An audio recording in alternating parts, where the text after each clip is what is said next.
I very early in my age, I would tell you one of the pillars that I think will bring you value, and I have not figured out in the last 20 years how to help this, but I will tell you this is I can tell you right now, there's no secret, there's no model, there's no system, but there is something that completely maps to success through and through.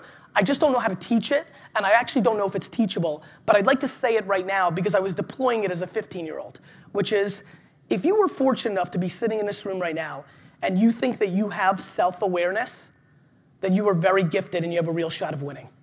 The single biggest reason most people don't win or build bigger businesses or are successful or whatever they want is because they lack self-awareness. They hope and dream to be something, and they've tricked themselves to what they're actually about.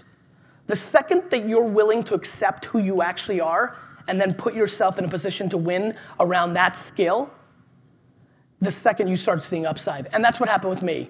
I ate shit. Entrepreneurship was not sexy when I was 15, 16, 17. The way to make it was through education. So getting D's and F's, my friends' parents thought I was a loser, right? You know, if I was a kid now and acted the way I did then, in today's school system, they'd be like, oh, there's the next Mark Zuckerberg, right? It's cool. Back then, it wasn't viewed that way. And I had to basically live 4 to 5 years of my life where literally outside of probably my mom and dad and me, everybody on the outside didn't think that I would be successful. And it was really interesting. What helped me through that was I just knew who I was. I didn't care. I just knew. I knew at 14, 15, 13 that I was a businessman, that I would be okay, that I'd be successful, and that I had to hone my skills, that the more time I put into it, selling cards, working at my dad's store, the more likely I would be successful.